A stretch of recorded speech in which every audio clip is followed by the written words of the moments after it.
Well, cash was once king, but no longer. Our increasing use of phones to pay and our diminishing use of cash means the once lucrative armoured van business is no more. Now, Coles says it's hoarding cash over Easter because there's a standoff between banks, supermarkets and Armour Guard over who should pay. Ross Greenwood joins me now. Ross, this problem is not going to improve. With the increased use of Apple Pay and Samsung Pay, in the future, more and more are going to use their phones or watches and not even their cards. Oh, you betcha. That's exactly right. And that's already happening quite clearly, Laura. I mean, you know that yourself, is that you sit there and ask yourself, how much cash have I actually got on me now? And the answer is absolutely none, because you don't need it pretty much anywhere you go, especially in our capital cities. But that's also shown up in so many other stats. So therefore, as a result, there's not as much cash that needs to be transported. Now, it's interesting because last year, the two armoured car businesses in Australia, the two big ones, Armour Guard and Prosegur, were allowed to merge by the ACCC simply because the industry is in such significant decline. Well, now, even though the big banks and also the supermarkets, which are the biggest users of cash and need those transport businesses, have tried to do a deal with Armour Guard, which is controlled by Lindsay Fox, effectively they've said no, but now they're actually trying to get some sort of a deal to ensure there are still cash transport services, cash in transit as it's called. Let's just have a little listen here to Grant Halverson, a payments expert, just about where cash goes into the future. I think this is a game being played by the banks versus Lindsay Fox, and both of them are very big, powerful entities in their own right. And I think it's not, both sides are putting a position forward.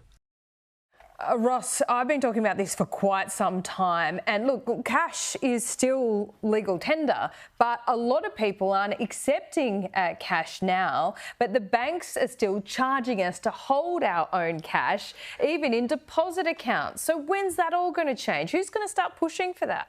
Well, here's the interesting side about this. Because the price to move cash around is going to rise in the future, there are now calls that if you do use cash, you may have to pay for it in some way. What? Now, we know...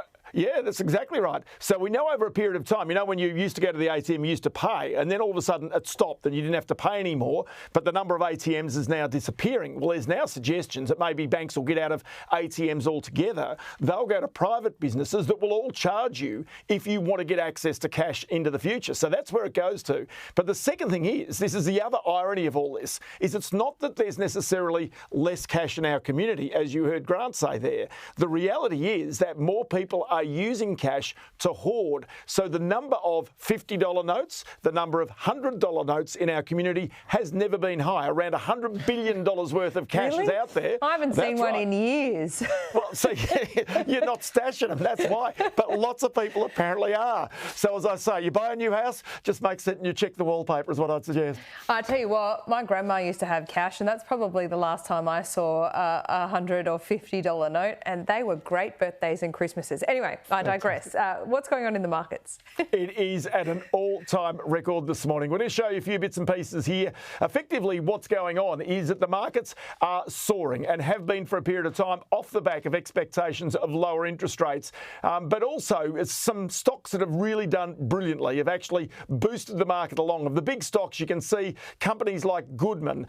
Some of these companies, Xero is in there as well, have had just phenomenal times at the beginning of this year. And even amongst some of the smaller stocks, a lot of these like Brain Chip and others are small tech companies, and these types of companies have had a colossal run. This is this year alone where these companies have more than doubled in price, and this is the reason why our stock market is at an all-time high. And as I say, anything that's got even a flavour, a hint of either chip manufacturing or artificial intelligence, they've been amongst the biggest winners this year.